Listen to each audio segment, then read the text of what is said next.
Vous le connaissez, c'est un authentique champion. Et je suis fier de le présenter parce qu'on a beaucoup d'admiration, nous, ses confrères, pour lui. Il fait des choses que nous ne savons pas faire. Il court, il saute d'hélicoptère, il saute souvent dans une eau à moins quelques degrés. Bref, avec Jacques-Antoine, il a sans doute fait avancer la télévision. Et dans sa catégorie, c'est indiscutablement le meilleur. Je vous demande d'applaudir le héros, le globe-trotter, pas comme les autres de la chasse au trésor, monsieur Philippe de Dieuleveux.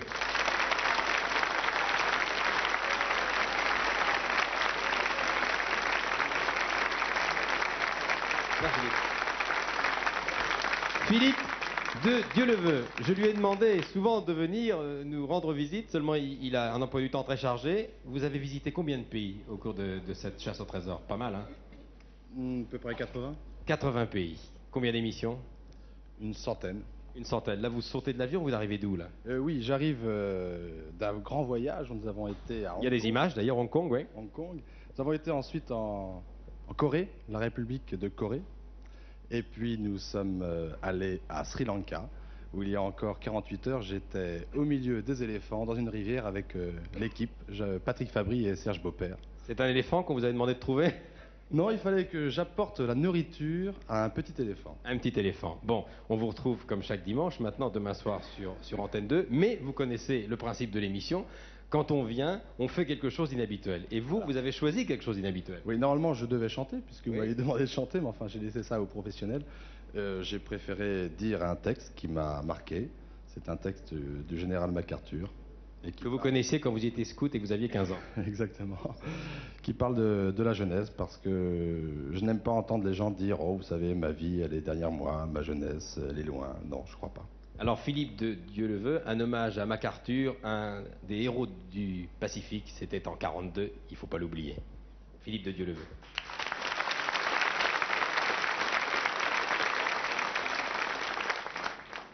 La jeunesse n'est pas une période de la vie, elle est un état d'esprit.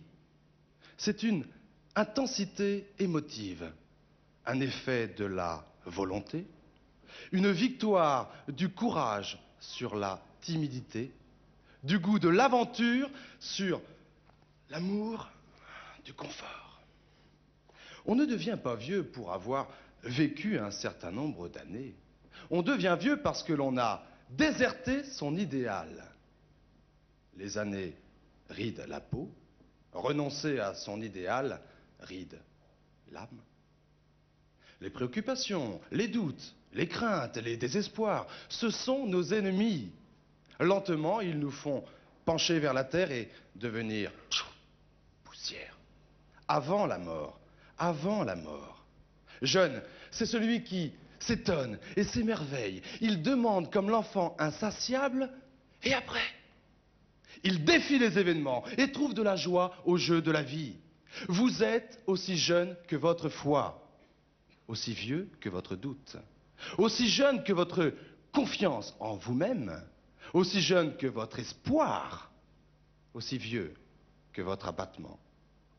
Vous resterez jeune tant que vous resterez réceptif, réceptif à ce qui est beau, à ce qui est bon, à ce qui est grand, réceptif au message de la nature, au message de l'homme et à ceux de l'infini. Et si un jour, un petit jour, rien qu'un tout petit jour, votre cœur allait être mordu par le pessimisme ou rongé par le cynisme, alors,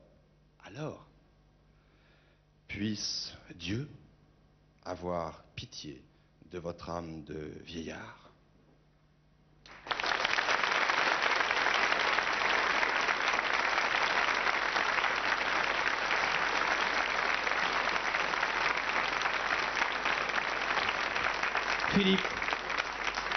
Philippe de Dieuleveux. Philippe, encore un mot.